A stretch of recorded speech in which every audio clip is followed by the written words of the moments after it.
good morning, good afternoon, everyone. This is Vic with Vic's Basement Brew Zoomcast, brought to you by South Jersey Beer Scene, southjerseybeerscene.com, Instagram, Facebook, wherever fine podcasts, in this case Zoomcasts, are seen and listened to. So I have with me there the beautiful armpits that you see are my partner, engineer, and co-host, Mr. Richard Ravick. Hey, Richard, how are you?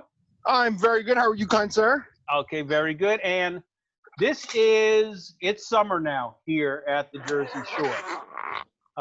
This is actually being recorded before Memorial Day, but you're not going to be seeing this till after Memorial Day. We're in a little bit of a time warp.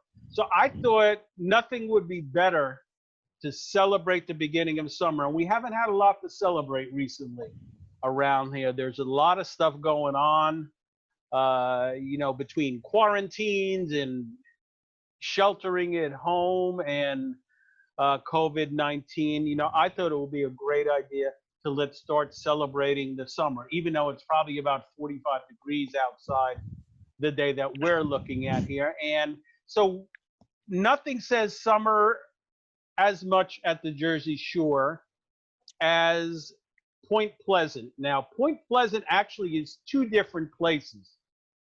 There's Point Pleasant Borough, which is the other side of the Canal Bridge.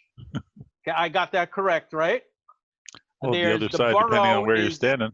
The borough is on the west side of the Canal Bridge. The other side of the bridge is Point Pleasant Beach. So two different places.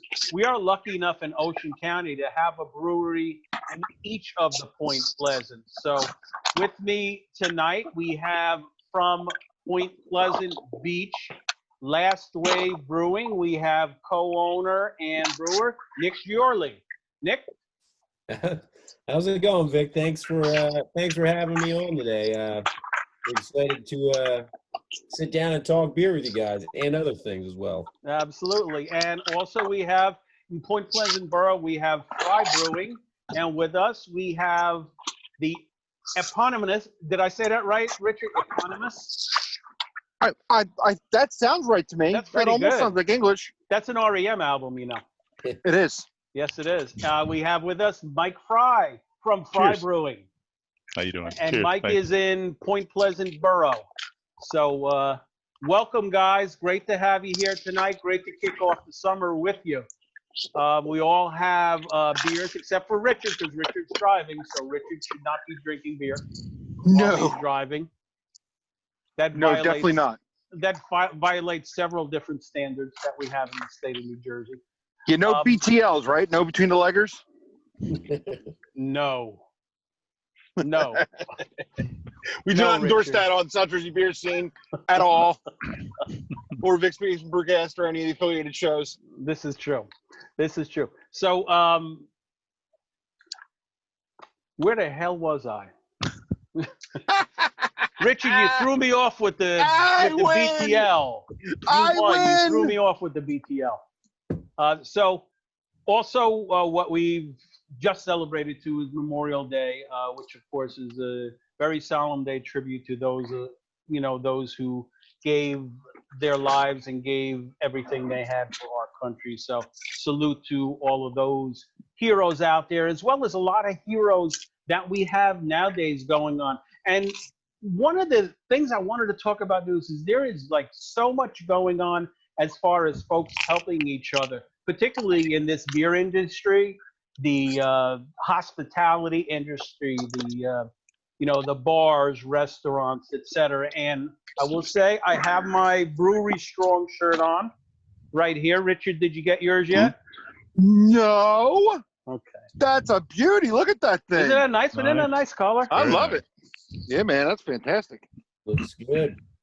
Gary Paxton from our brew club, he has one also. He has the same color, but Gary's about 6'5", so he's got about a foot on me or so. So we're gonna, once we can get together, take a picture so it could be like Danny DeVito and Arnold Schwarzenegger, the twins with the pictures. But that's just one of the things, which was, Brewery Strong was originated down by Rob Callahan in Tuckahoe, and really is a statewide thing. A lot of the breweries participating as their way to give back to the hospitality industries. A lot of other stuff going on in the way of charity and helping each other. I know down here in Southern Ocean County, a lot of the local entertainers are getting together and doing Facebook Live entire sessions, providing entertainment, since they can't play at the breweries or at the bars that they would normally play at. They're doing Facebook Live, and some of the money is being donated. I know one of the guys down here, Chris Fritz, who is actually a retired police officer down here, usually does a couple of sets a week, and even organize like a Sunday afternoon sort of jam where the acoustic performers will go one after each other to help raise money, again, either for a particular bar or restaurant, or for some some other type of brewery or whatever. Also down here, Chris Barlow, a barbecue guy down there, he's done so much to raise money for various organizations, delivering food to hospitals and the police stations, etc., helping to support all those first responders. So thank you all. Thank you all, everyone who's been working and doing that. It really warms my heart to see how much people are coming together in this type of environment and this in this strange situation we have. And like I said, we're starting out in the summer, and I did want to salute all of the heroes out there.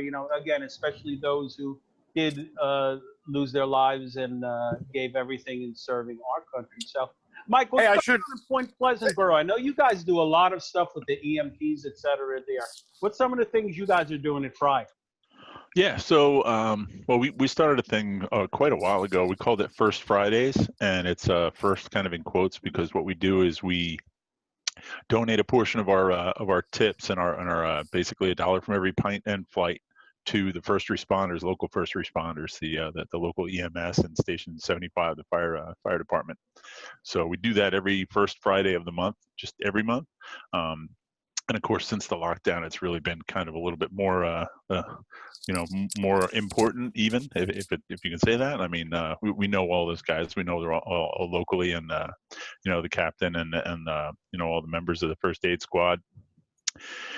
They'll come in, they'll get beer and kind of tell us how things are going. They really started out rough. They've been smoothing out a little bit. The lockdown has been making progress, and it's great to hear that. But they're exhausted. I mean, they're going on calls all day and all night. We make a donation to them every month based on what people from the community are coming in. They're getting beer. They're dropping some little bit extra into the kid tip cup, and it's all going to the first responders. Great. Nick, how about you guys? I know you guys do a lot for the local community up there. Yeah. I mean, it depends on the week. We've done a lot of stuff community-wise. We work a lot with children with developmental disabilities. Like last year, we did a Last Wave T-shirt for Autism Awareness Month with April. I raised over $2,000 for the New Jersey chapter of the Autism Awareness organization. We always work with Best Day in the summer, which is it's a great organization founded in New Jersey. It's now nationwide. That throughout the summer they take kids with developmental disabilities who normally wouldn't be able to get to go to the beach and have all the fun that we all get to have at the beach. They take them through, like, they do all these events where they get to play on the beach. They get to take them out. We get to get them on a surfboard, and they have a great time. So it's tough that we might not be able to do that this summer. Obviously we did the All Together IPA last month, and that was a huge success, and we were able to donate almost $4,000 to a couple different big organizations. One in town, actually down by you guys at Jetty. We're pretty good friends with those guys. They're doing the Raised Glass Initiative, which is going back to the bars on Long Beach Island. We're able to cut them substantial check. And then Asbury Park Dinner Table, which is great organization.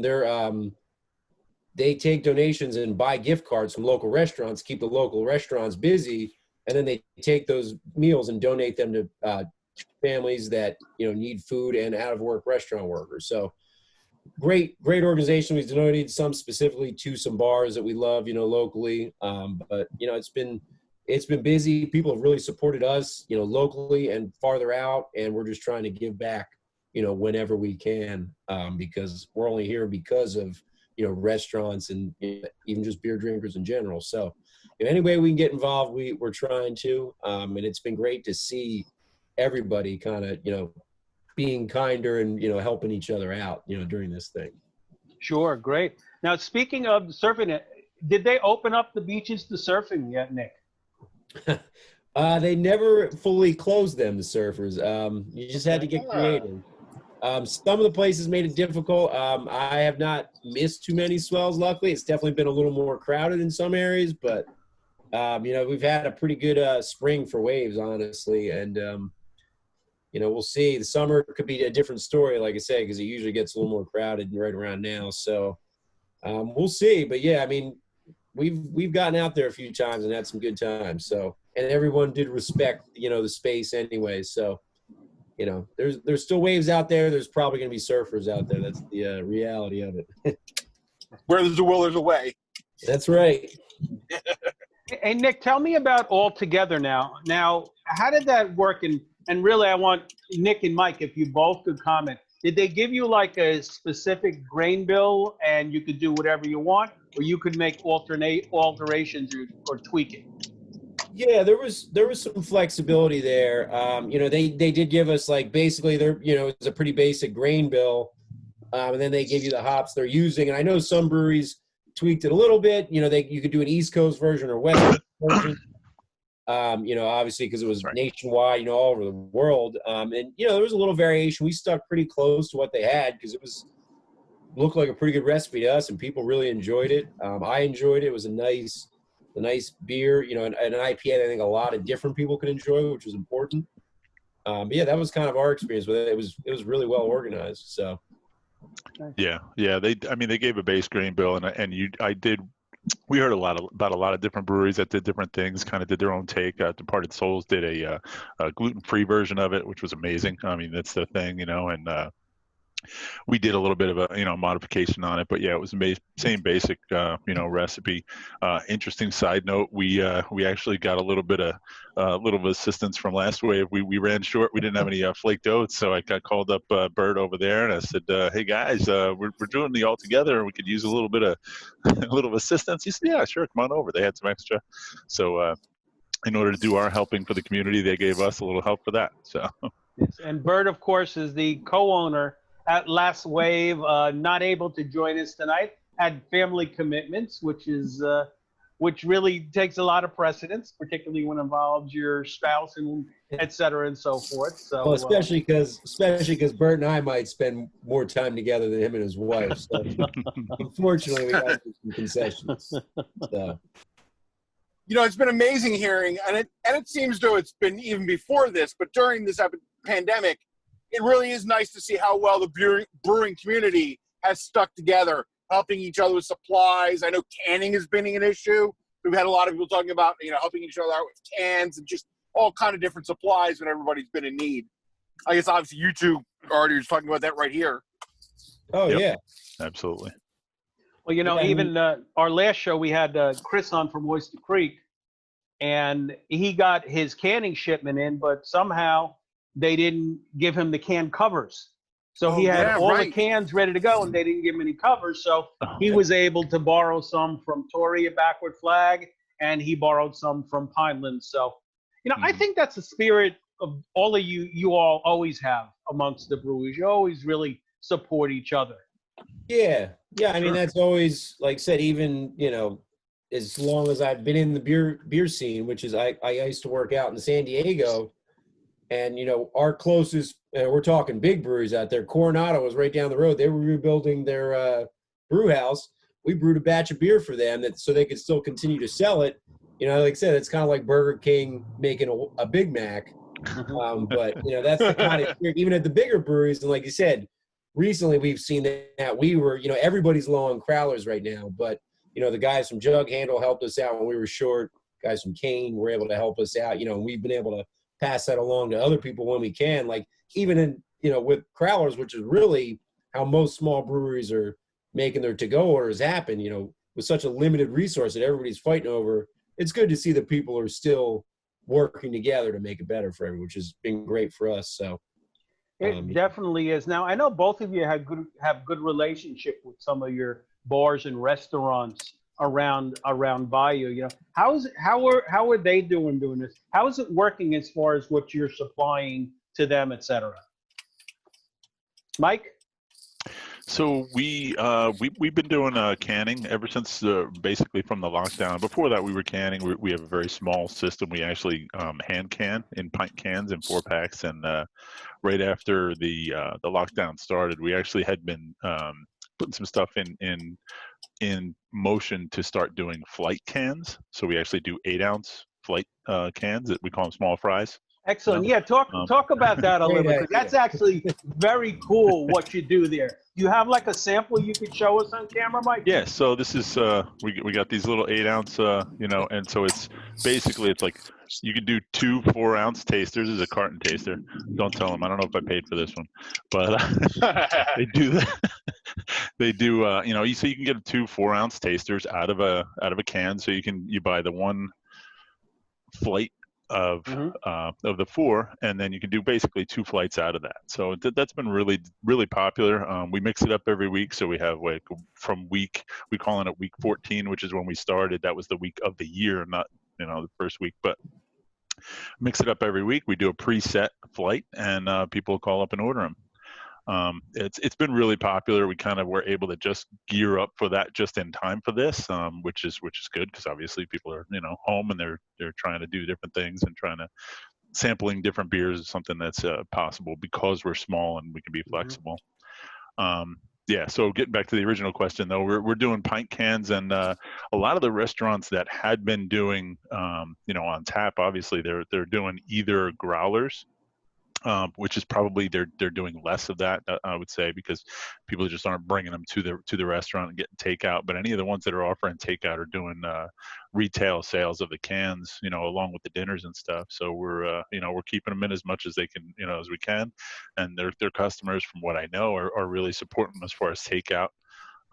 Just making sure that if they would typically go to 3, 4, 5 local bars in like on a regular rotation, as we often do.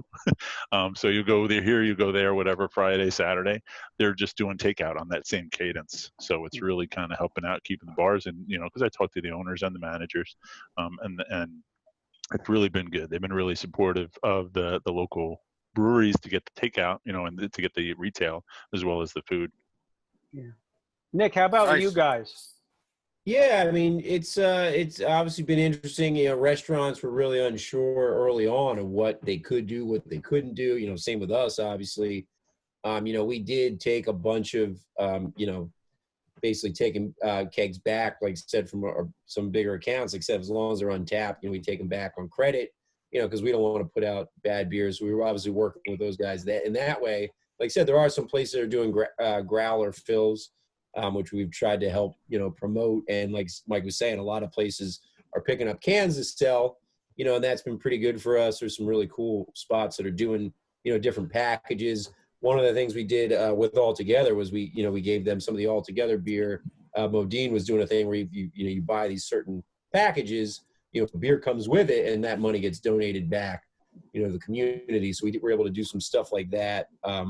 Yeah, the cans have been huge. Like we've been canning, we've been stepping up canning even before this, but we're probably canning twice as much beer as we were last year. And like I said, right now, liquor stores are, we're having, like to figure out where we can sell it to. We're had to kind of pare back because, a lot of the local liquor stores are doing, pretty good with our stuff, and we're trying to get it a little further out there. But, the liquor store accounts, they've been mowing through cans, and, some of the, like I said, like takeout places have actually, done pretty well with it too, which is, like I said, what we want to see. We're trying to help as many people as we can. And like I said, still get the beer out there, which is, I think, the restaurant industry is very creative. Like I said, they're adapting just like we are. And, hopefully there's a way we can continue to work with as many people as possible with this kind of stuff.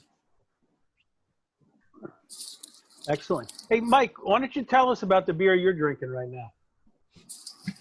Well, oh yeah, no, I've got this. It's a really nice guava goza. You should check it out. It's from this place over on the. We call it OTB when we're in the borough. Everything in the beach is OTB. It's over the bridge. So yeah, we got some of that. It's very good. It's delicious, man. I love it. Yeah. Oh, Tell man. us now. That's right up Richard's alley to go. I'm a sour so fanatic. That's a summertime beer. Nick, why don't you tell us about that beer?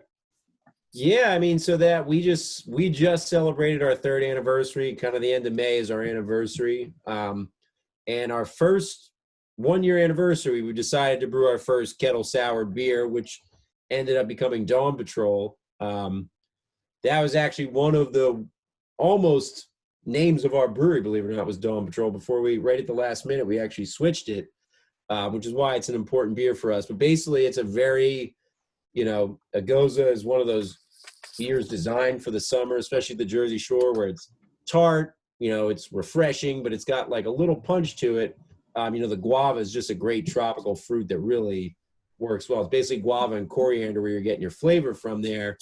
It's on the tartar side, like a grapefruit juice, but the guava brings a certain level of citrus and fruitiness to it that just, like I said, it's become like every Memorial Day now, we basically roll that beer out because, people really enjoy it for the summertime. And then it's, something we're trying to like lean into. The fruited sours are definitely starting to catch on. People are really enjoying them. So that's one of our, like namesake beers really. And it is great for this time of year. So. Nice. And congratulations. I know both of you have anniversaries. Mike is next month. And your guys is really kind of Memorial Day weekend. I actually remember being at your place about 2 weeks after it opened. My niece got married and her reception was at Clark's Landing. Yeah. And we had time between the church and the reception. So me and my brother took a ride in all our suits, all dressed up and everything, and came into your brewery as very well-dressed patrons. Well, we're not opposed to that. We've actually had a few, you see that quite a bit, where you can usually tell if about 10 or 12 people come in dressed in suits and dresses, that they were probably at Clark's Landing or one of those other spots. But right. Yeah, it's definitely changed. Like sometimes 3 years feels like 10 years, but it's been a wild ride so far, and it's a ride I'd like to stay on. So it's been interesting though. But yeah, tell us about your 3rd anniversary. How did it go this past weekend? It's a different anniversary than your other ones. Yeah. Obviously, we didn't go exactly as how we would have liked to see it, but we still wanted to provide some beers that people were, something different that people hadn't seen from us. That's usually something we like to do every year. This year, we did a bunch of, we've been doing these, usually a keg or two of built a Berliner Weiss base that we've just been riffing on every month, week or two. We've done everything from kind of taking inspiration either from desserts or cocktails. So we did a Mai Tai this weekend, blackberry jam one. We basically did a blueberry. We got kumquats. We did a blueberry citrus and a pomegranate lemon with a little tea in it. So that was this week. We've done strawberry shortcake, pina colada, which is big. We did a watermelon one. So we've been messing around. The hallmark was we bottled up a tequila barrel-aged sour, basically from that Berliner base. Age it for less than a month because tequila can be very aggressive, especially with a lighter beer. And then we cycled it on toasted coconut and a key lime juice. And we were really happy. I was really happy with how that came out. Barrel aging stuff is, you have to be very careful with it. And this really had the right balance of tequila bite, but the sweet toasted coconut flavor and lime juice all played together really nicely. And people really enjoyed it. Nice. So that was a big one. And obviously we released some Dawn Patrol in cans. Impact Zone is a New England style Imperial or double IPA, depending on where, you think the alcohol content line falls. That's one we'd never put in cans. So we wanted to give people some different stuff. we have a bunch of different, available stuff for growlers. So, like I said, it was good. We had a lot of people, a lot of friendly faces come by to at least say hi. A lot of people driving by honking.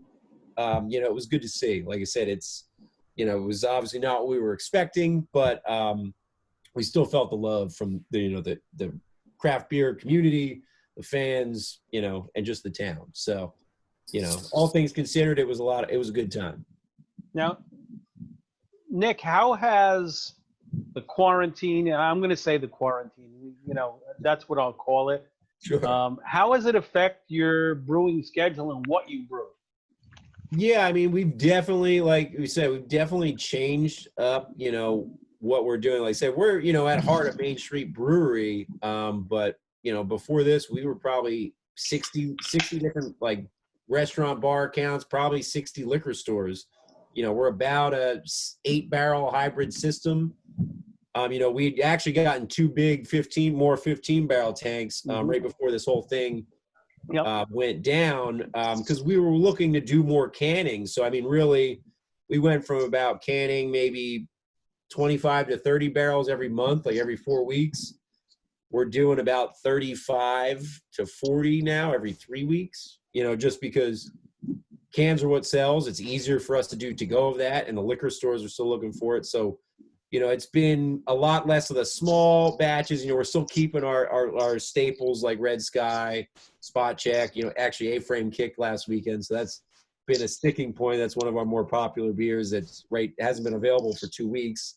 That we're hopefully going to get back soon. But, it's definitely made it more difficult to kind of gauge some of those beers you normally make in smaller batches for us. Like, we can still double batch, some of those big IPAs that we know can go into cans, but we've definitely cut down the brew days. There's definitely been some days where there's some empty tanks sitting there just because you want to be judicious about what you're making, because it's either going to sit in kegs for a while or you got to put it in cans. So you really got to figure out, what's going to move, what are we short on, and it's been like a lot of extra time, kind of trying to plan that out to do it the right way. Like I said, we want to give people beer they want to drink and they're interesting about, but at the same time, they can't come in and try. It's tough to release a brand new beer and expect people to pay, $15 for a 4-pack. They never tried it. So, like I said, that's why, something like the small fry thing is a great idea, because you're giving people a way to try small amounts of beer without the, the price tag, buying, a 4-pack or a growler or whatever it is. So, we've just kind of focused more on canning though, for like right now, just trying to balance it with ones people know and maybe one new one that people might be curious enough to try. So I'm going to cut it. Oh, I'm sorry. I don't want to cut you off, but I no longer am sticker shocked by beer prices. I had a dear friend on another podcast I'm on, the Fear of Craft Beer Planet, other podcast I'm on this weekend from Colorado. And he had spent $70 on a 6-pack of beer in Colorado. Right. Oof. Yeah. Right? I mean, you guys are beer people. I mean, that's shocking, right? That's a ridiculous number. That's a lot of money to spend on any beverage. Right. That sounds like a nice bottle of some aged Cabernet or something, Richard. You can get for $70. It was a barrel-aged stout. I think it was something with an O and a D in it from Colorado. Small brewery. Yeah. Odell, probably. Yeah, Odell. That's the one. Yep. Odell. Yep. They had a barrel-aged stout that was $70 a 6-pack. Wow. And I went, wow. Did you get to drink it, Richard? Nope. He did not mail me one out from Colorado before he came on the show. But I'm hoping to go out there someday and try one of these ridiculous beers. It could be really good. Like, I'm not putting them down. And maybe, worth it's in the obviously people who spend it decide, but but that number was definitely a sticker shock number. $15, not sticker shock for a 4-pack. $70 for a 6-pack, that's sticker shock. And look, it could have been a reason, but still. Yeah, and one thing we talk a lot about is adapting and adaptation. Now, Mike, your small fry things, is that something that you were going to come up with without COVID-19 hitting? Yeah, we had the plan. See, the thing is with the TTB label approval, it's kind of a pain in the neck to try to. So you're really technically supposed to get a different approval for every container size, and so a lot of the beer we have 40 or 50 Wait a minute, different you mean variants there's and a lot stuff. of red tape in New Jersey? Is that what Yeah, you're weird, saying? right? Yeah, so it's TTB, that's Who knew? national, but yeah, it's no, federal, right? there's Oh, it's whatever, absurd. federal. Yeah. Red tape in government. Wow. Yeah. So I mean, we really so I have to go back through the whole process of getting all those labels approved at the at the 8-ounce size, and so it's something that we have in the works. But since so what we did is we actually do it as a crowler, and so we don't have to get each one of those labels approved. We can kind of like do the variants every week. Okay. And so it was something that we weren't allowed to distribute those as crowlers. We could only do like as people come in to get them. But now that we can sell from the like from the door, and we can sell we can distribute, so we can actually deliver to the area, it made it possible for these to be in crowlers but in a 4-pack of 8-ounce cans. It just kind of made it possible. And now we're kind of going through the rest of the process of doing the labels for the actual 8-ounce, so that we can get it in the liquor stores and stuff. Wow, you just blew my mind on the blurriness of those laws. Yeah. That was a real gray little weird area there, huh? So they can come in and get them as crowlers, but the minute you kind of take them out as a crowler, it's now part of a distribution. Wow, it's really I mean, we can't distribute crowlers to a liquor store, right? Or a restaurant. So yeah. Right. But could they have done it as? But they can do it as curbside pickup and not technically be distribution, right? That's exactly. Yep. Okay. Yeah. Got it. Right now, just not 6 months just from a now. question. You can't put a label on a crowler, right? Well, I mean, the crowler is the crowler. You have to write on it, it, right? Right. You have to write on it. Yeah. Yep. Okay. Just making sure. Now, but if the bars and restaurants carry them, they can actually sell the crowler, correct? Not the crowler. They can sell a growler out of their restaurant. Yeah. Well, yeah, they can. Sure. They can do crowlers too. They just have to have their own crowler. They have to have the machine. Fill them to go as well. Yeah. So I know some like places in Tom's. I think Spirits Crossroads in Tom's River does that. Okay. They've gotten crowler machines. So yeah, like I said, it's a great way to. It's honestly, it's packaged better than a growler, and it's going to last longer. Travel better. If you're going to the beach or something. It's been. We were selling a lot of them before all this. How many we're selling now is like it's blowing our minds too. I mean, but it is a great, useful invention that's definitely made a difference in small breweries. Yeah. Now, Nick, with your place, you guys had actually just upgraded your system not too long ago, correct? Yeah, I mean, upgrades a way to look at it. We basically, we don't like to waste stuff, so we basically turned our original 5-barrel system. We work with a really good local welder out of Little Egg Harbor, and he came up and just basically took a lot of the extra stuff extra metal we had lying around, and turned our one vessel system. It was basically a 5-barrel vessel system. Turned it into basically we can do about up to a 10-barrel batch, maybe not our biggest beers, but almost a 10-barrel system, out of nowhere. And we got an unheated mash tun and basically tripled our production, for a pretty reasonable price. We've been able to add some stuff. So yeah, it's been each year we've kind of, taken some steps, kind of still focusing on, local accounts. We're still mostly Monmouth and Ocean County, but that upgrading our system really, it's probably a year and a half ago now, maybe a little more, definitely has helped us. The canning, just making enough of our most popular beers. That's definitely made a big difference. Yeah, it's probably over a year and a half now we've had that bigger system, but we've added little things along the way that have made our lives a little easier and a little faster too. Yeah. Now, Nick, the one thing I know that you said that I know you did this weekend, you did like an Instagram live. Yeah. To help with your anniversary. Also, you guys are doing some little videos here and there also. Am I correct? Yeah. Like I said, we noticed, definitely there's a lot of people, looking for something, especially online, social media. People are just, looking for something to keep them entertained. It's we have worked with some of our beer tenders, and myself used to work, in advertising, writing commercials and stuff. We just kind of, found ways to, use video and content to make people laugh. So, when we announced our home delivery, we actually spoofed a very famous scene from a popular skateboarding video from when I was in high school, probably 15 years ago. We did a commercial. Basically, every anniversary, we like to make a video. This one was kind of a parody of a very famous big beer commercial, again, from probably 15 or 20 years ago. That kind of just like, we figured it was a way to show that, you can still get together, basically like we're doing right now, drinking beers, and still spread, the stoke, which is what we're all about, just making people laugh and having a good time. So we've been trying to crank out, like, whenever we have a little extra time, like quick clips that, bring a smile to people's face, make them laugh, have something that's a little silly, but, just reminds them that, there's people out there and you can still find ways to get creative and have a good time with your friends. Great idea. Yeah, we need some silliness nowadays. Yeah.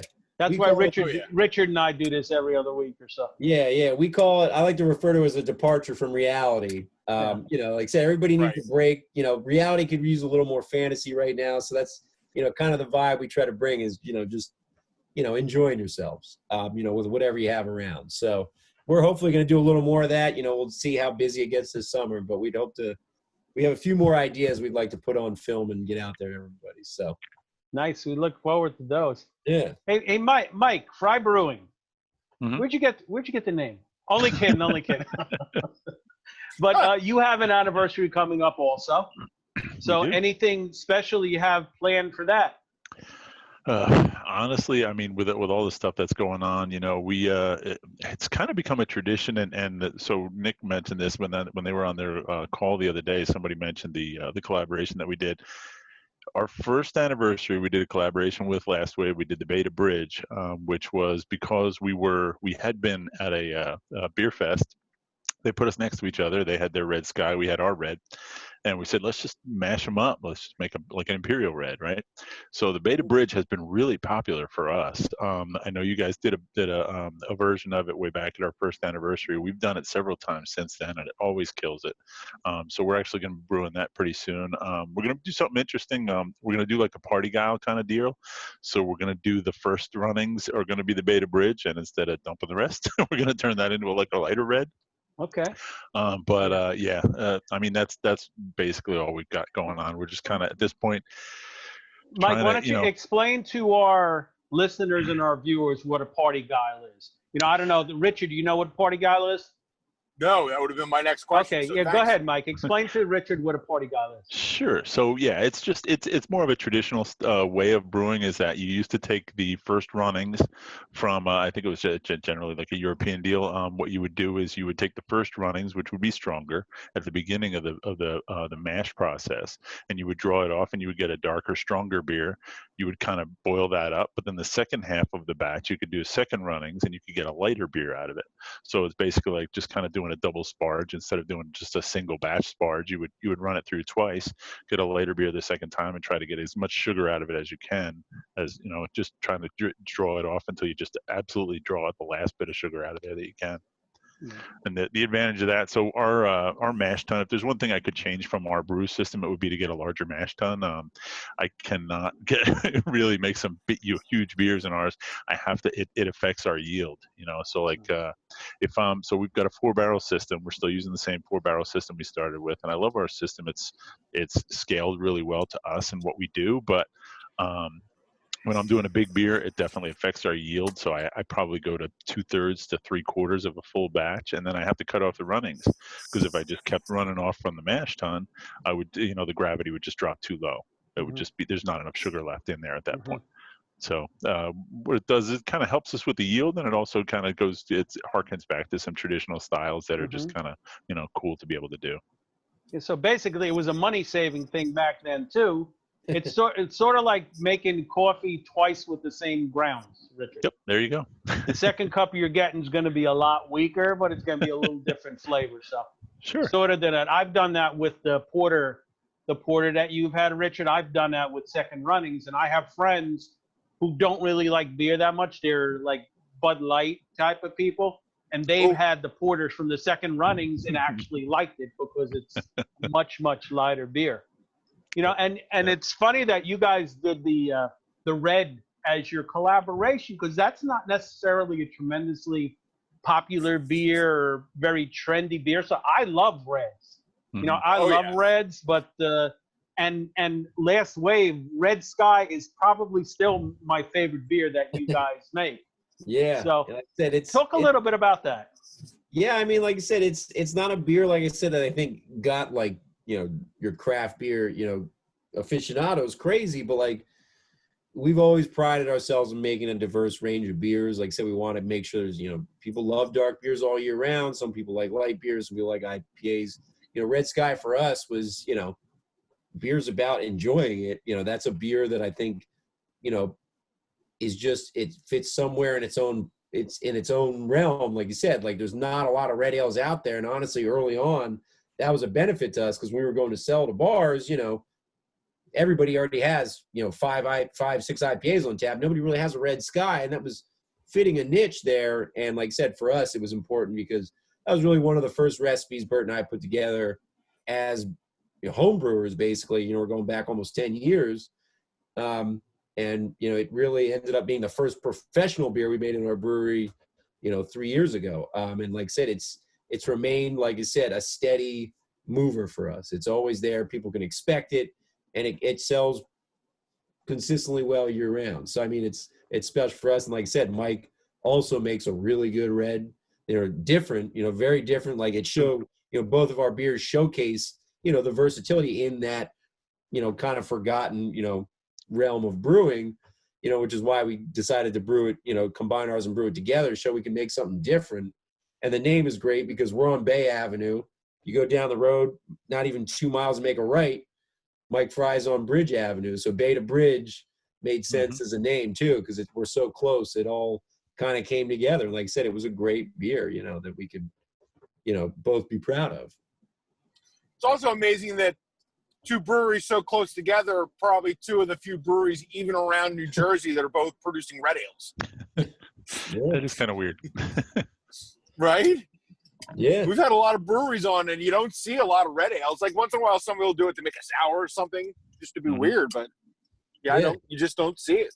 Yeah, no, I mean, and like, you're right. It's a nicely forgotten style. Yeah, I mean, I've always been a big fan of English style beers, and like I said, I think a lot of that comes from that area. Like I said, those, you know, balanced, you know, with, you know, malt forward but balanced, you know, that, you know, allow you to like see, you know, that different malts can produce different flavors. I know Mike's done a bunch of different stuff. One of my favorite beers they've done recently, they actually work with a local barbecue place and smoked the malt at the barbecue place, and it was unbelievable. Like, it was a great beer, and it's a great barbecue place. If you haven't been to Offshore BBQ yet, it's another reason to come to the Point Pleasant area. But Mike could probably talk more about that too. Yeah, no, thanks. That was really good. I enjoyed that. We were really surprised. I think it only ended up being like 10% of the grist that he smoked for us, but it was still very pronounced. But I think balanced. I think it came out really good. And yeah, Rich from Offshore did a great job with it. Nice. Now, where is Did that? you say came out really good, as in is it's gone? Yeah, afraid so. Now, where is Offshore? They're right next to B2 on Arnold Ave, about a quarter of a mile from Last Wave. Yeah. Okay. That used to be the Southern. What was the other? There was another barbecue place up there on 35. Oh, Southern House burned to the ground. No. Yeah, No, I know the Southern House isn't burned. there Was it anymore. in the same spot, the same area? No. It used to be a small. Actually, I think it was a Chinese food restaurant until November of this past year. Right next door to B2. I believe Offshore had a food truck for a few years, and then this space came up for rent. Like I said, right around the corner from us. It's usually somebody from the brewery's usually eating there once a week, or we like to. Every week recently, we've been trying to do takeout from a local place, you know, for the team, you know, to give back, and that one's worked its way into the rotation a few times. But there are some great, you know, restaurants in the area doing takeouts. We've been trying to mix it up. Like I said, when they smoked their malt over there, we got to try that beer. It was, like I said, I like beers that can use smoked malt correctly, and that beer, you know, really hit the spot. Like I said, it wasn't like overdone. It wasn't overpowering. It was a flavor accent that really made a difference in the final product, and it was great. And like I said, it's good to see two local businesses working together to do that.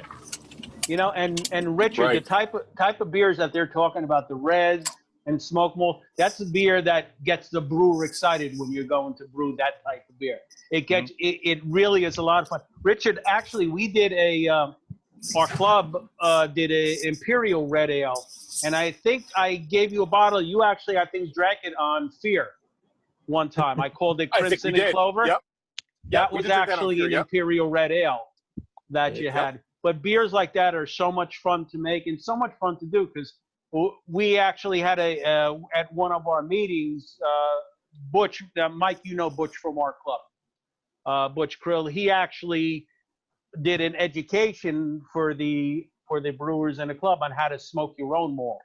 Wow. I think it was those are the type of things that get you excited as a brewer. Something that makes it a little bit different, you know, rather than, you know, making the same type of beer over and over. That's fantastic. I also think that's kind of like a lager too, in a way, right? I mean, with a smoke beer, you don't have a lot of anywhere to hide. It's either done right with a lot of balance, or it's really bad. Yeah, that was actually a smoked lager. That was what we did. But yeah, you're right. Oh, nice. There's nothing to hide behind with a lager. Yeah, exactly. I'm actually drinking our Maibach right now. Nice. And that's the thing with the smoke beer. If you put too much smoke grain in there, it's like you're drinking burnt bacon or something like that. Yeah. You know? And that's not something that's not something that's very appetizing. Yeah. So now it's summertime now, guys. I'm going to fast forward a little bit, time travel. Richard, you would be doing effects if we were doing the podcast on the mixing board. It's summer. Tell me about your beers of summer. Mike, you go first. What's your beers of summer? Well, what says you're right near the beach, you're right there. What says summer to you in a beer? So we have a Sometime Blonde. It's we call it sometime. It's like sometime SUMM time, like in summertime blonde. Yeah. It's also kind of it's about my daughter Kate, who is sometimes blonde and sometimes not, depending on what happened. So yeah, but yeah, I mean, just simple blonde. I mean, it's at 5.7, just relatively light. We serve it a couple of different ways as variants. We have a Sunset Beach version of it where we have key lime and mangoes. That one does really well. People like the citrus stuff in the summer. Just light and easy drinking. We have a couple of IPAs that we have actually a Barnegat Bay series of IPAs. So one's named after Gull Island, which if you've ever been to the wharf side and the beach, that island that's right across the way there that disappears at high tide, that's called Gull Island. Oh, really? It is? Yep. Oh, okay. That's the name of that. So I'm a boater more than a surfer, actually. Nick, you got to show me how to surf, man. I got to get out there. But grew up here on the water my whole life, and we're on the river, all the time. We just launched our boat the other day. But yeah, we have a Tice's Shoal IPA, which does really well. Okay. That's named after Tice's Shoal down there by the Barnegat Light over on the inland side. Yep. We got one that's let me see. We got Gull Island. We got Tice's Shoal. We got a couple of Barnegat Bay series beers, and then those are all just kind of aimed to the summer. We have a Jersey Shore Honey Wheat that does really well. Nice. So yeah, that's pretty much what we're going to be coming back to again. How about in your younger days? What beers were summertime beers for you? Like I'm old, so I like to talk a lot of nostalgia. So what kind of beers would you say summertime? Oh geez, yeah, I'm gonna show my age because a lot of the stuff that I started drinking out was before drinking. When I was first drinking was really before craft beer was a thing around here. I mean, I got grandkids, right? So like I started drinking back in the early '80s.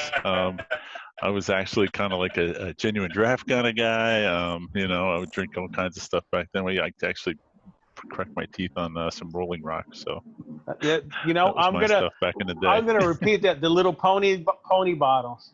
That's actually one of my that's memories of summer. So where did I come up with the 8 ounces, right? Yeah, that's right.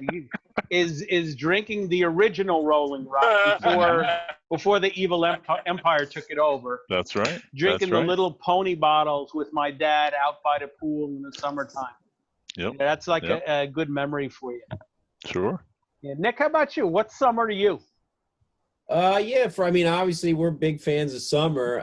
We've we've tried to get creative with it, you know, because like we always make like a Belgian style wit beer for the summer that does really well. It's a great, you know, it's a great style and a great execution that's can attract different kinds of drinkers. One of the ones that we were most proud of was actually we got approached by one of you know, some people up in Asbury Park, you know, the yacht club. They had a surf shop connected to a bar, which is one of the things you can do at a place like Asbury Park. It was called Lightly Salt, and they wanted a beer. Basically, they were like, we want something you can drink on a hot summer day, you know, but still enjoy with some flavor. And me and Bert, you know, kind of put our heads together and just like kind of riffing on some different things that we've been enjoying. We basically took a Kolsch base, you know, which is like it's a German beer, but it's actually an ale, not lagered. Right. And the Kolsch yeast provides some really interesting, light, fruity touches to it. Yep. Yep. We built a beer that was very light in body, and then we employed some of the New England style IPA, you know, techniques to add hops. You know, not a ton of hops, but enough at a low temperature. We got no bitterness. So it was still like a German beer with like this fruity touch that comes from the yeast and these, you know, new school hops we were adding in there. And then we added a touch of salt, which is kind of like fruity, like salting fruit. And that first year did really well at that bar. We kind of expanded it last summer. And it's kind of one of those beers that's kind of taken off as like a summer beer, you know, that people want to see because, like I said, it's easy to drink. It's a little different. You know, we started calling it a shore ale because it really doesn't fit into any realm, but it's made to be enjoyed at the shore. So that's kind of where it's gone. And then this year we've just introduced a new one called a session ale, basically. Again, light in body, but we're using like no dry hopping or anything on this one, just like a touch of like Citra and Strata, which gives it like this, like it's a regular drinking ale, but it has this touch of like citrus, like you said, like Mike was saying, that people enjoy in the summer. And honestly, it's the beer that I'm craving like 90% of the time right now. So it's called Sunset Session Ale. And those kind of beers, plus, like I said, some of the fruited sours, Dawn Patrol, obviously. I think we're going to bring back Surfer's Blood, which is a raspberry lemonade sour that we did with Heavy Reel down in Seaside Heights. And I can say it was the only beer that sold faster in our tasting room than A-Frame ever. Nice. So, you know, like a lot of the, you know, the more like tart or like just like I said, easy drinking beers are the ones we're looking for in summer too. And people seem to enjoy them in the start, you know, so we'll see. How about now? You don't have to go back as far as Mike and I do, but in your younger days, you come in off of the surf. You know, what are you going to? What are you going to drink? Well, so believe it or not, like I said, you know, usually every Memorial Day, my dad and me and my brothers and cousins, we go up fishing Canada. So since I was a little kid, my dad never really drank Bud or Miller. He was always a Canadian beer drinker. So the first beers I probably snuck out of the fridge were actually Labatt's Blue and Molson Canadian. And to this day, there's still some of my favorite, you know, adjunct, you know, beers to drink High Life back in the day. Foster's, for whatever reason, was a big summer beer for us. But Labatt's Blue is probably still one of my favorites. And they actually just started making a Labatt Citra, which is actually like lightly dry hopped with Citra and Mosaic. And it's, you know, John Labatt knew what he was doing. Those guys, those Canadians, you know, they make beer that doesn't give you a hangover. I don't know how it works, but, you know, it was mostly Canadian beer when I was a younger. Oh, yeah. When I was like 18 or so, we would go hang. You know, I'm from North Jersey, but we would go down to Wildwood, hang out in Wildwood, and they had a lot of Canadians and a lot of Canadian beer down there. So that's why I smiled when you said Labatt's. I remember drinking Labatt's and Molson and everything like that. Well, so here's an interesting fact about Wildwood, which explains this. And so I actually worked in advertising for a while. We pitched Wildwood as an tourism account. The reason there's so many Canadians is because it's the farthest you can drive on a tank of gas from Montreal area to the beach. Oh, really? So a lot of Canadians go down there for their vacations. Oh, A lot of people from Quebec go down to specifically the Wildwood area. Yeah. For their holiday in the summer. So that might explain it. Okay. Drinking Canadian beer, you know, apparently it's made better up there. Believe it or not, one of my favorite red ales is made by Alexander Keith, which is a brewery in Nova Scotia. I don't know how much they make it to America, but it's like I said, they make an old school traditional English IPA and a red ale that, like I said, I usually bring back across the border anytime I'm up there. So, I love Unibrew beers. And the gentleman in the car right now, actually, I don't know how I never knew about it, but he actually turned me on to La Fin du Monde. Oh, yeah. Which is an amazing beer.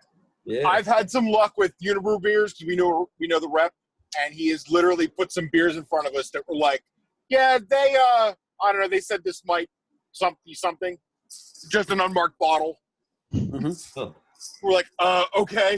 And we'll just drink it. Thanks. And if you go to Canada, down in Epcot in Florida, you go to Canada, there's a steakhouse there, Le Cellier, and that's what they serve, Unibrew beers there. Okay. You can get a flight of all different type of Unibrew beers. Very That's nice. So we went from talking about summer to talking about Canada, which is cold as hell a lot of the time. But imagine what summer's like up in Nova Scotia. Yeah. Yeah. Did you fly your Learjet up there, Richard, Yes, I did. to see the total eclipse of the sun?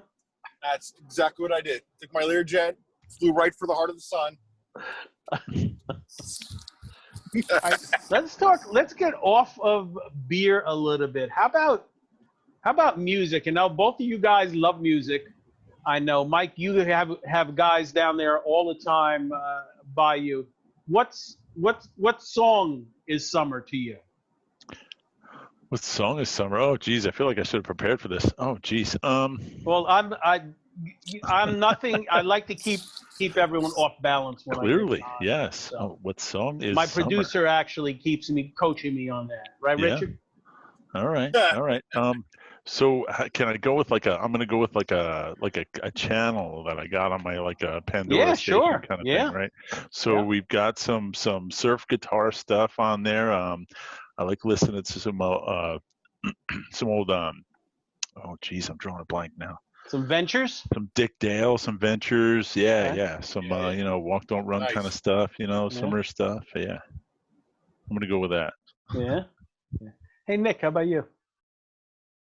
So yeah, there's like I said, we are big fans of music. Bert was in a bunch of bands back in the day. One of the reasons I love living in Asbury Park is the music scene. So there's some great local music, like some great local bands. Like you can see all year round. Tide Bends is a great local band. Sunshine Spaz right in Point Pleasant Beach. They do some harder rock and stuff. I guess going back with the songs, basically G Love, his early stuff with Special Sauce, another South Jersey, Philly kind of guy. That's one of those, like when it's the first nice day when you can put your windows down, you're usually putting on one of his albums. But, at the brewery, we listen to, a lot of, I guess it depends on the day. We listen to a lot of a band called the Donkeys, which are out of San Diego. They're like kind of that Beach Boys, 60s pop, a little more psychedelia, but it really depends on the day. We listen to everything from heavy metal to I don't know, bluegrass. It depends, but G Love is definitely a summer vibe for me. He used to do his tours up the Jersey Shore and play at Nardi's and LBI and Laguna and Brigantine, and he's actually doing some cool stuff too. Like you were saying, he's playing concerts and donating the proceeds to music venues. And he actually, one of my buddies that owns a brewery in Nashville, sent G Love some beer, and he gave it a nice shout out. So, it was a nice tie in there. So, yeah, I mean, probably G Love is one of those guys that, to me, says summer when I hear those bass lines drop. Nice. Hey, Richard, if you weren't doing this show with me right now, on the way home, you got like an hour drive. What would you be listening to right now? He's on mute. You're muted. I got to unmute you. Me? Oh, I muted me. I'm sorry. What would I be listening to right now if I were on my way home? What would you be listening to? That's a tough call. I've been on a little Richard kick recently just because he died.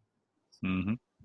So that's really been kicking in. And that just, once I go down a little Richard kick, that sort of got me a very old school rock and roll kick.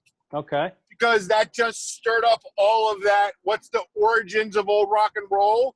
So right there, you start going toward like Bill Haley and his Comets, you know, and you start seeing all the early people, and then you hit any old R&B and old blues guys, you know. That just sets you back that way a little bit. Oh, also, Larkin Poe's new album, Venom and Faith, has been in my car for a month. Okay. So. Larkin Poe. Yeah. I told you, I saw them. They actually not really opened up for, but they were like backing band for Elvis Costello at Count Basie Theater several years ago. They're stellar. Yeah, they were good. They were very good. Excellent, excellent. All right, we're going to start wrapping up here. Again, Nick, congratulations on your anniversary. Tell us, Last Wave, what you might have coming up in the future. What's your next wave, in other words, and where people can find you, etc.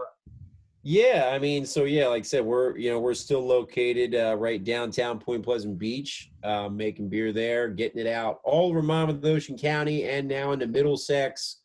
You'll see, you know, down as far south as LBI. We did have an account in Cape May last year too, but mostly Monmouth, Ocean County, which we're doing home deliveries to. You know, for the time being, you know, Ocean County is on Tuesdays, Monmouth County Wednesdays. It's all available on our site, lastwavebrewing.com.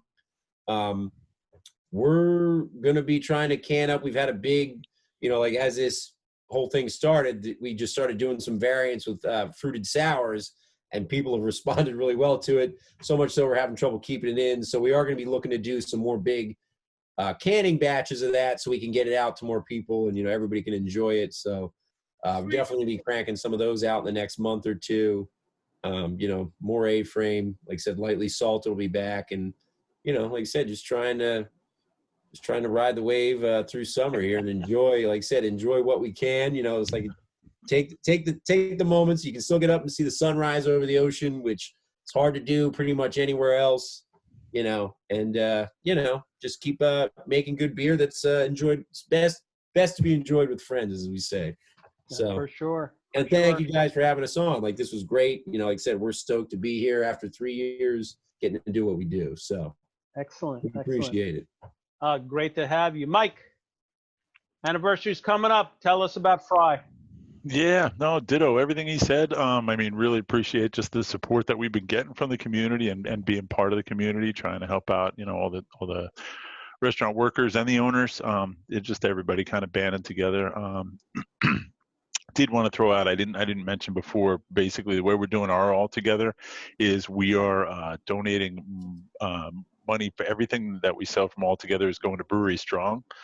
When we started and got there it is when we got the recipe and decided we were going to do it, we didn't even know where we were going to send it. So the whole thing with other half was like, all right, what are you going to do? What is the organization? Brewery Strong was actually forming at the time that we already had the recipe. We were pulling our ingredients together. As I said, Last Wave helped us out with the ingredients because we needed a little bit more. So, but we're donating 100% of the profits, basically. Well, I should say 100% of the profits. So we're donating $1 from every can. So $4 from every four pack. We're donating when it's in the small fry pints, small fry flights. We're donating $1 from each one of those, and each one of all that's going to Brewery Strong. Awesome, that's great. Trying to great, just support and get those guys back to work as soon as possible. In the meantime, trying to help out. Yeah, Al helping you with that? What's that? Is Al helping you with that? Oh yeah, yep. Okay. Getting all that stuff taken Mike care of. actually pulled one of our home brewers, some Ocean County home brewers, and is an assistant brewer with him at Frye. Yep. Al Cannoli Canone. So we're busy all around the home brewers, Richard. I love it. You know, between the guys who work at Icarus and Ian's the head brewer at Battle River. So we got a lot of stuff going on in the home brewing community with Ocean County home brewers. So what's your address, Mike? Where can people find you? You know, Can they order online? Should they call, etc.? Right. So we've got online ordering. It's contactless pickup and delivery within 5 miles of the brewery. We're right there on Bridge Ave. It's 2257 Bridge, which is right across the street from the community park. So you just go onto our website and order from there and come pick it up. We're open Thursday to Sunday right now. Okay, excellent. And for our side, South Jersey beer scene, you'll see these Zoomcasts. We usually put them out like once a week or so. You'll see these come out. We've got some articles coming out there. We have a home brewing article, which may be out by the time you see this. It may not. Also, a similar discussion around the summer beers. We actually did an article on that. So give all of you out there a chance to comment on your own summer beer memories, etc. South Jersey Beer Scene, southjerseybeerscene.com. John and Tom are also doing a Facebook Live every Tuesday. So again, depending on when this is coming out, stay tuned for those. Nice quick half-hour hits, a lot of fun shows going there. Ocean County Homebrews, obviously everything we're doing is virtually. So stay tuned to our Facebook page, Ocean County Homebrewers, and see what we're up to, and support your local breweries, support your liquor stores, your restaurants, the local folks. They need your support, and look forward to having it. And if you're a home brewer, support your local homebrew shops. Don't really have any in Ocean County right now, or Monmouth right now, but you got a lot of them around. You have Love to Brew is up in North Brunswick, not too far away, depending on where you are. But you also have Eastern Homebrew, my buddy Guy Corrado down there. You have Fermented, which is in Hamilton down that way, with Eric Schmale. You have Keg and Barrel with Scott Heineman, and also even out toward Philly, you got Philly Homebrew, which is right down the block from, I guess, your home away from home, Tonewood, Richard. The nice guys in Tonewood, that's right. Those guys in Philly Homebrew, they're great people. Yeah, right there. So, again, support your breweries, support your restaurants, and South Jersey Beer Scene, southjerseybeerscene.com. Thank you all for watching, listening, and we will see you all next time. Cheers. Thanks a lot. See ya. Cheers. Cheers.